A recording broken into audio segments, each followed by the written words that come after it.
What's going on, people? What's going on?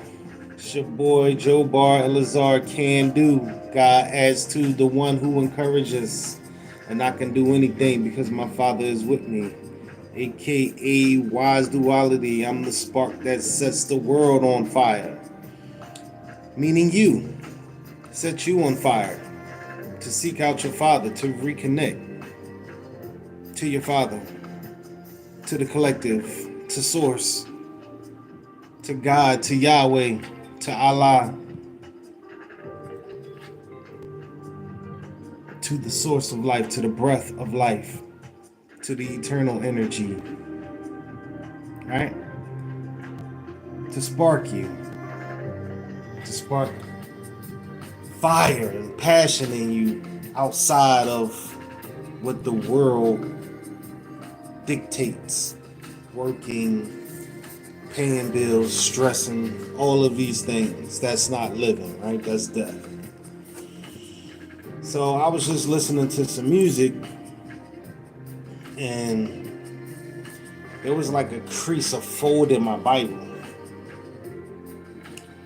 So if you know me, you know how I think as far as everything happens for a reason. There's a purpose for it. There's synchronicities or whatever. Things, why things are happening. There's a reason behind it. And if you stop and you think and you can analyze, you can see what's happening. Right? Most of the time you can. Sometimes it's hidden from you just because it's supposed to be hidden from you until it's time for you to find out. Right? But I got my Bible and I went to the place where the crease was. And actually, it was where it was at when it fell the last time, in that same area. And it turned to the wisdom of Solomon. And if you have been watching or following me, like things that I post, writings and stuff, and I speak out a lot against the government, the power that be, and the evil and the corruption, the spirit behind the evil in the government. I'm not saying government and policy and systems are not what's needed. They are to maintain order and peace and stability. But that is not what the powers that are governing us. That's not their ideas. That's not their philosophy. Is not their intentions. Is not for the people. So the sparking is to set you on fire, to speak up, to speak out, to rave and rage against the machine, to rave, to release and regain yourself, to release the burdens of the world. And these are the type of things that I've been relaying to people, and I've been seeing more and more, hearing more and more people speaking out about this. Like this, the power shift is shifting, like God's people, God's children are waking up. And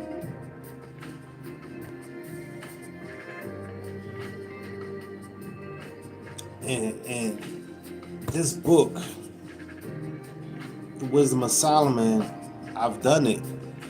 I've read it for you guys. But the way it was flowing with the music, you know what I'm saying? The title of this song is called Abstract Fruit. And when I started reading this, I was just listening to it, you know what I'm saying? I was about to recreate make some more music or something. And I just stopped on this. And this whole moment, just the flow of this song with the words, it was just, because I had came up with a hook on it, and it was like, everything is better when it's my way. And then the hook kept evolving, and it was like, everything is better Yahweh. You know what I'm saying? Yah's way. You know what I'm saying? Yah's way, like Yahweh. So it was just all of these things lining up to what I'm about to read for you right now. So this is the Wisdom of Solomon, the Good News Translation, and book 1. And I'm only gonna read I'm only gonna read 3 chapters. The search for justice. Love justice, you rulers of the world. Set your mind sincerely on the Lord and look for him with all honesty. Those who do not try to test him will find him. He will show himself to those who trust him. Dishonest thoughts separate people from God. And if we are foolish enough to test him, his power will put us to shame. Wisdom will never be at home with anyone who is deceitful or a slave to sin. Everyone who is holy has learned to stay away from deceitful people. He will not stay around when foolish thoughts are being expressed. He will not feel comfortable when injustice is done. God is aware of what we say. Wisdom is a spirit that is friendly to people, but she will not forgive anyone who speaks against God. For God knows our feelings and thoughts and hears our every word. Since the Lord's Spirit fills the entire world and holds everything in it together, she knows every word that people say. No one who speaks wickedly will escape notice. Sooner or later, he will receive just punishment. The intentions of ungodly people will be closely examined. Their words will be reported to the Lord, and then they will get the punishment that their wickedness deserves.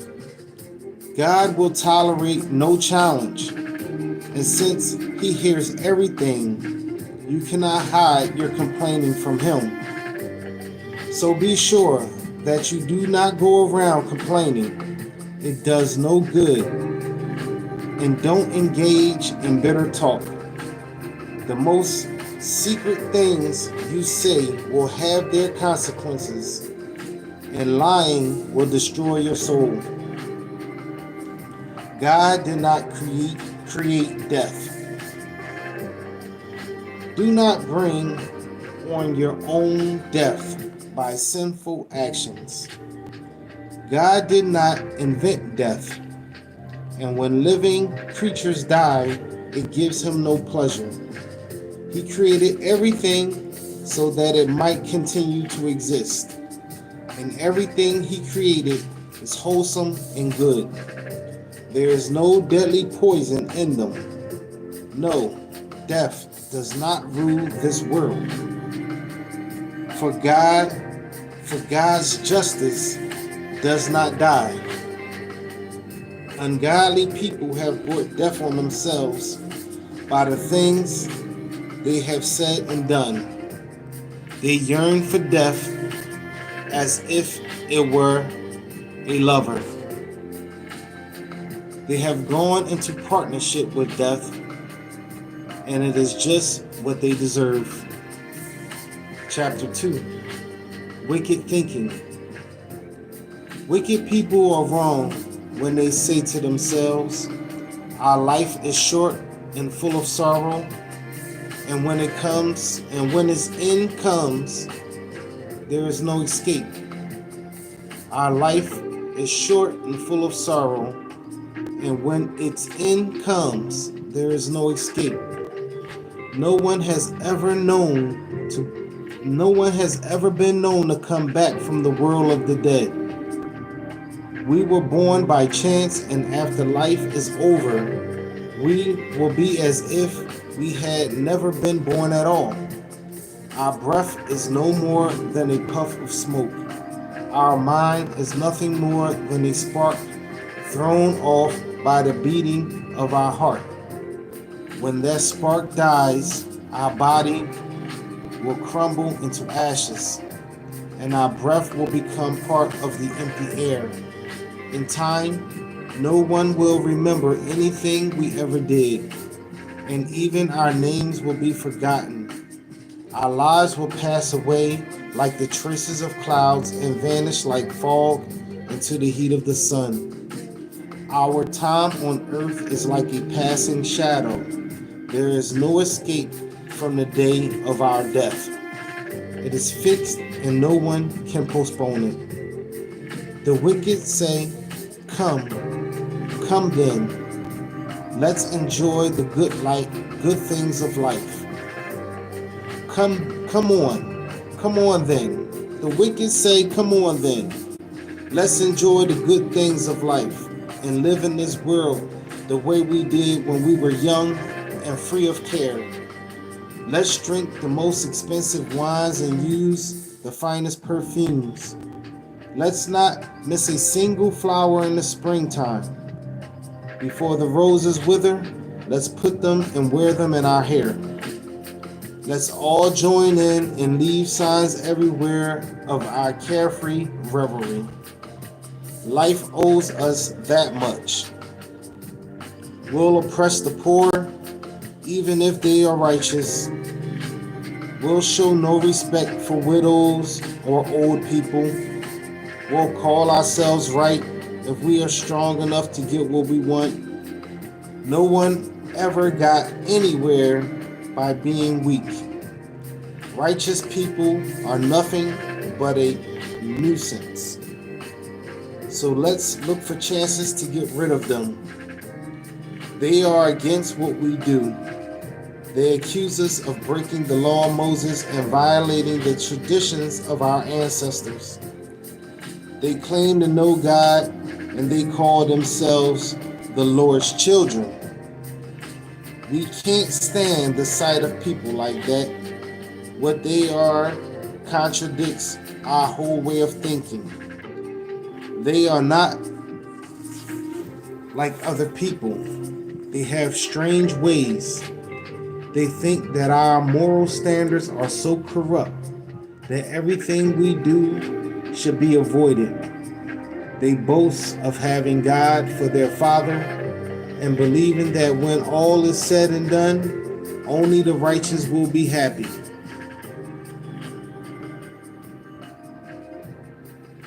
But we'll see if that's true. Let's see what will happen when it's time for them to die. If the righteous really are God's children, God will save them from their enemies. So let's put them to the test. We'll be cruel to them and torment them. Then we'll find out how calm and reasonable they are. We'll find out just how much they can stand. We'll condemn them to a shameful death. After all, they say that God will protect them. That is how evil people think. But they are wrong. They are blinded by their own wickedness. They have never known God's secrets, never hoped for the rewards of a holy and blameless life. When God created us, He did not intend for us to die. He made us like Himself. It was the devil's jealousy that brought death into the world, and those who belong to the devil are the ones who will die. Chapter 3. The destiny of the righteous. But righteous people are protected by God and will never suffer torment. It is a foolish mistake to think that righteous people will die and that their death is a terrible evil. They leave us, but it is not a disaster. In fact, the righteous are at peace. It might appear that they have suffered punishment, but they have the confident hope of immortality. Their sufferings were minor compared with the blessings they will receive. God has tested them like gold in a furnace and found them worthy to be with him. He has accepted them just as he accepts the sacrifices which his worshippers burn on the altar. When God comes to reward the righteous, they will blaze out against the wicked like fire and dry straw. They will rule over nations and peoples, and the Lord will be their king forever. Those who have put their trust in God will come to understand the truth of his ways. Those who have been faithful will live with him in his love, for he is kind and merciful to the ones whom he has chosen.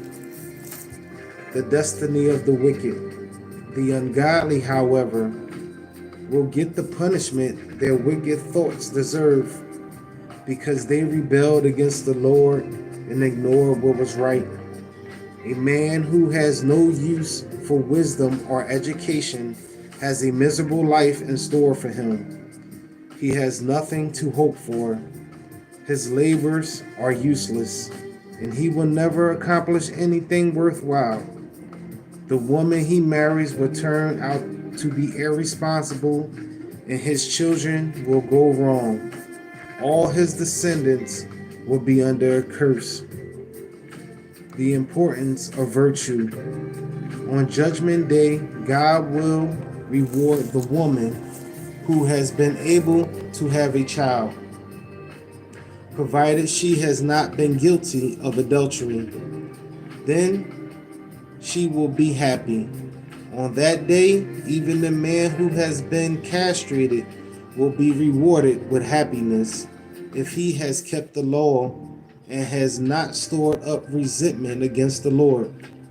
Because he has been faithful, he will receive a special reward more precious than having children, a place in the Lord's heavenly temple. Honest deeds are like a tree that bears marvelous fruit. Wisdom is like a root that is alive and can always send up new shoots. But children born of adultery or of forbidden union will die an early death. Yet, even if they do live a long time, they will never amount to anything. They will not be respected in their old age. And if they die young, they will have no hope or comfort on Judgment Day. Children born of a forbidden union suffer a miserable fate. Wow. I'm gonna keep going just to this last part. It is better to have virtue, even if it means having no children. Your virtue will be recognized by other people and by God, and you will be remembered for it forever. Virtue provides an example for people to follow. When it is not there, they miss it.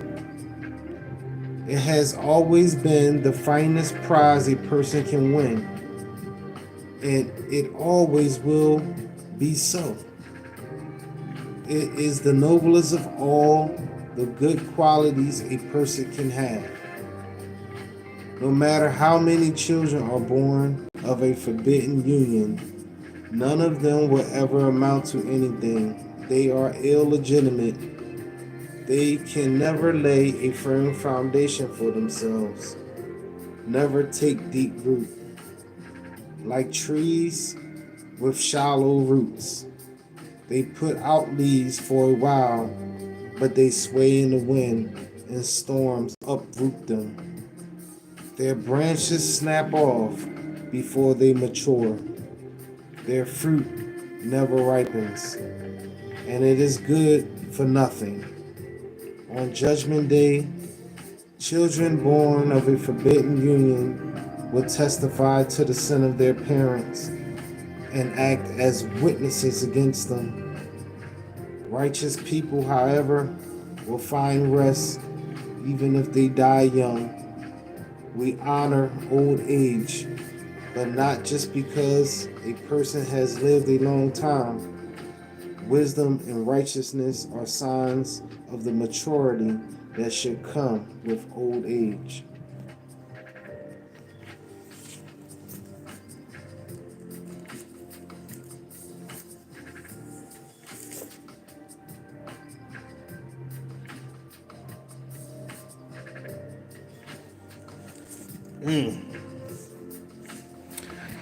So there you have it. Abstract fruit. And he went into, as Deep High went into the tree, into the fruit and all of that. But I want to know why I was talking about the illegitimate children. In the literal sense and in the figurative sense. It's a lot to ponder on. A lot is said. But I always say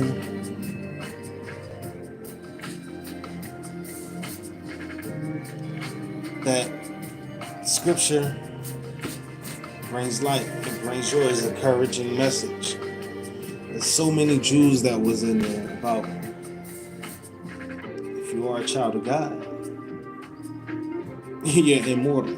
Things that I've said that I caught so much slack for believing these truths about God and who he say he is and who he says that I am, right? That you are. And I always talk about our true enemy. It doesn't matter what race you are. We're all humans. We all come from the same one man, right? Adam.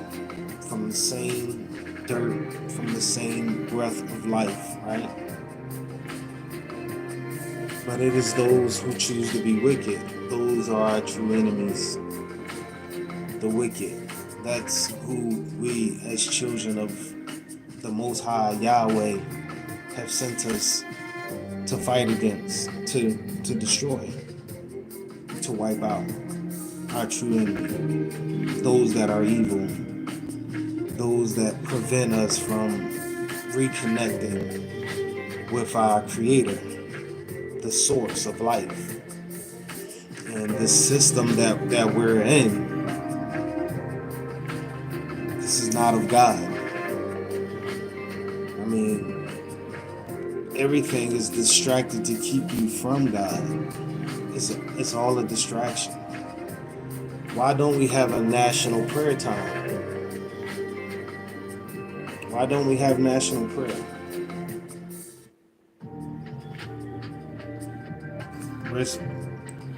We come together for so many sporting events. We come together to vote against our own human rights, privileges, whatever you want to call them. They got all these words and labels of what it is that you're supposed to be and what you have and what you do not have. But if you know God's word, if you are one with him, or if you are in relationship with Yahweh, you know that this world is not what you were created for. The systems of the world, it's not what you were made for. So then you become start having this internal battle with yourself about doing what's right, being a part of the system to maintain, because money is essential to life, right? To having comforts in life,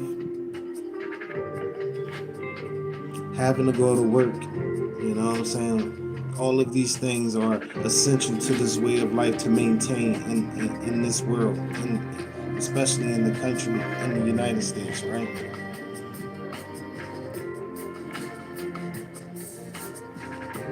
But then you have the spirit inside of you that is a complete opposition to the ways of the world.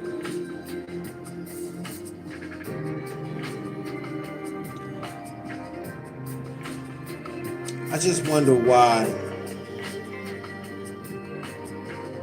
so many of us that are children of the Most High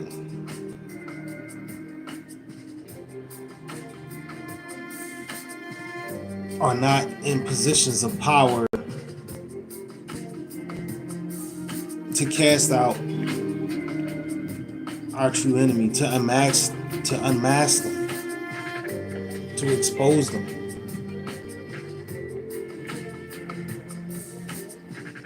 Why not fight to the end?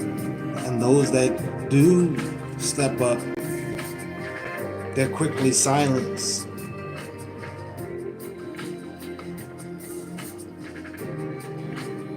There's so much fear of death that people don't go all the way. But the word clearly says only those that are evil die. God created you to continually exist. His children do not die.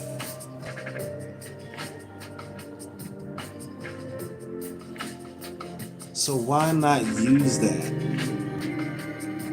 as the fuel, as the catalyst to set a fire to the world, to bring about the change that needs to be brought about?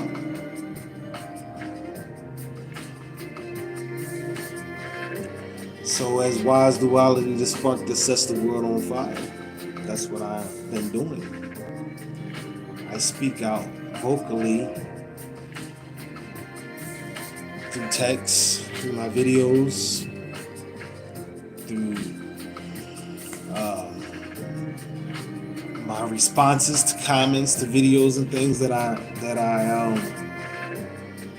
vocalize and speak up and speak out against, and trying to call people together, the children of God together. It's time to fight. My message has been, get your spirit right and prepare to fight. Some of us are going to have to die in the flesh.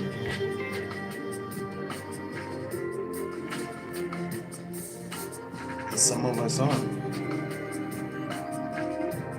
But what we can all start doing now is what? Getting our spirit right. What we can all start doing now is come together and break the molds. Remember, all the people in the church, they all left the ways of society. There was a whole community of people walking away from the world. You want to make a change in this world? Stop going to work. But not as individuals, it ain't going to do nothing. It has to be a mass thing. Farrakhan said it too. So many people throughout the ages have been speaking the same thing. It's easy to change this system. Very, very simple. But people are worried about their comforts, their jobs, bills, all the things that don't matter. But what about being relief from stress and anxiety and depression, pressures of the world, to feed the machine? This machine that is coming into life to take over humanity. They are transitioning machines into human positions, human ways of life, to transition us out. They got men and women fighting each other, saying we don't need each other. If men and women are not together, what does that equal? The end of existence, humanity. If we are not together, if we are not in union, where does that leave the world? That is the end of life.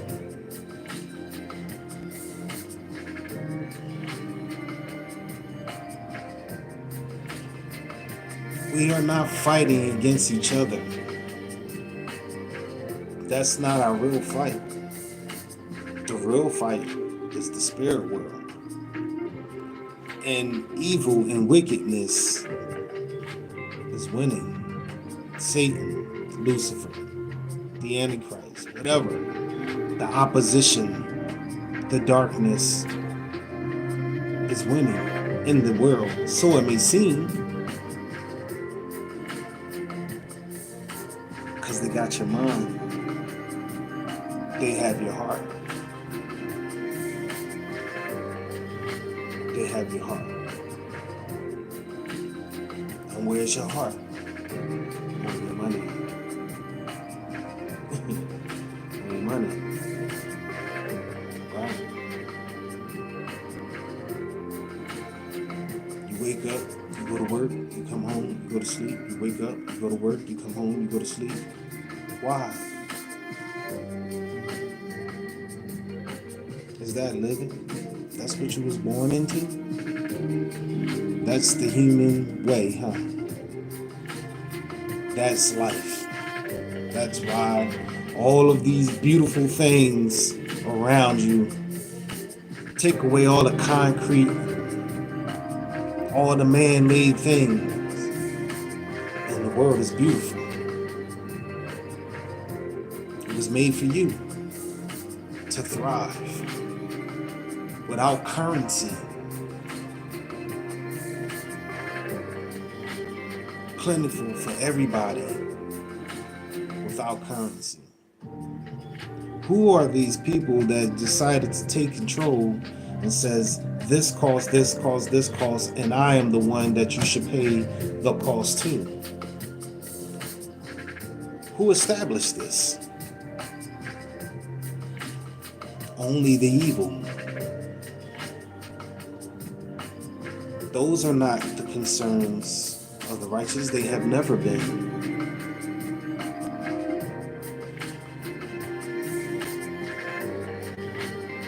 Never.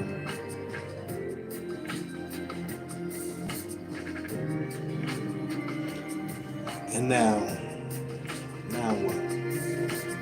What do we do? I'm asking you, viewer, what do we do?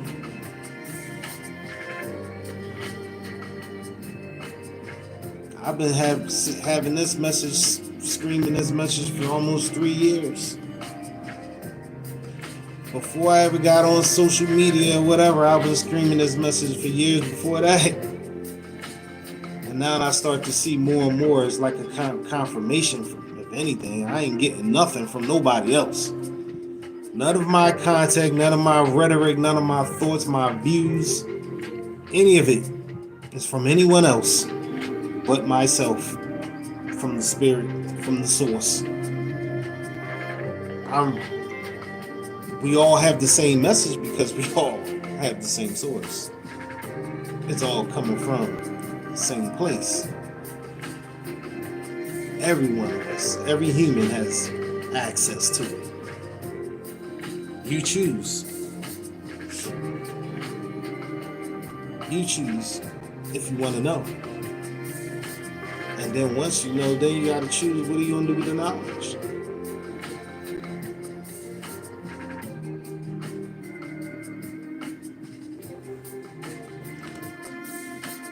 It says even all of our created works would have been for nothing.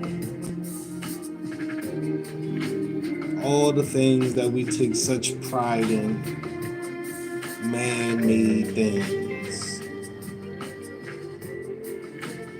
all of it, only to be forgotten. Wow.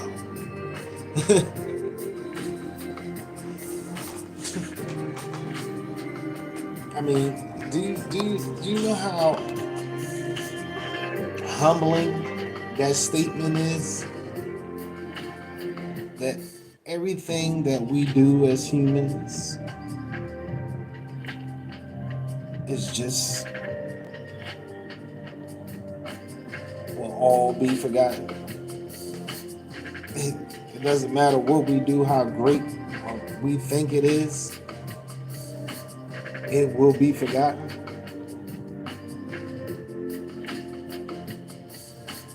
You will be forgotten.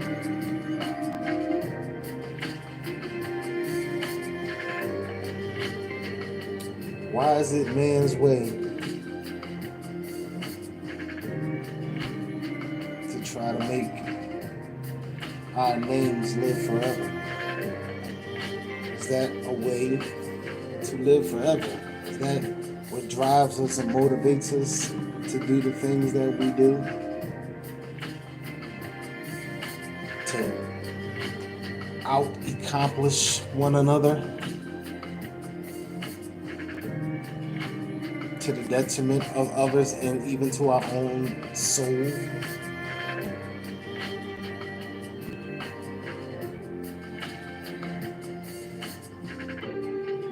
Just some thoughts, man. Some deep, deep thoughts. Hey, it's a good track in the Bible and get me going. Man, we can have a good discussion. Whoever it is, keep coming in and out. I don't know if it's the same person or not, but what's up? What's on your mind? What can I spark inside of you? Have I sparked anything inside of you? What are your thoughts? Let me tell you about your thoughts. Let me help interpret your thoughts. See what's going on. Let me help you out. When you got the gift of discernment, you can do that. You can read between the lines. You can hear the truth. Straight up. You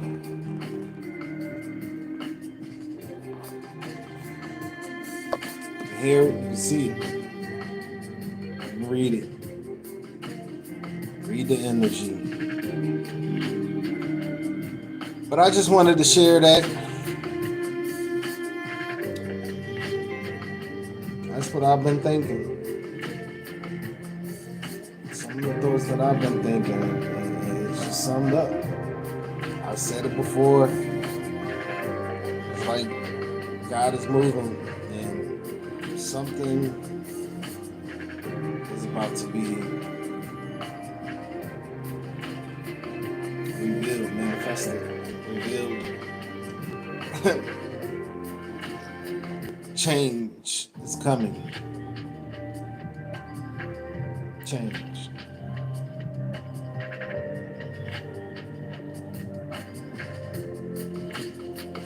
I hope it's for the good. But then again, you know what good is to God. You know what I'm saying? You know what good is to God, right? You know what I mean? Destruction can be good. You know what I'm saying? To free you from your enemies. You know what I'm saying? What gotta happen to the enemies? So who's it good for, right?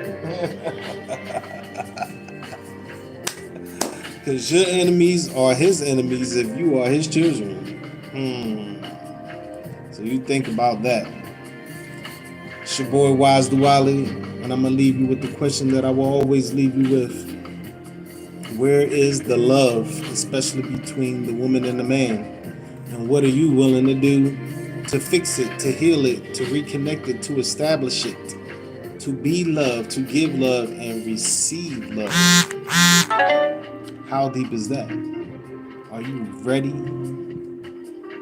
and willing to receive love?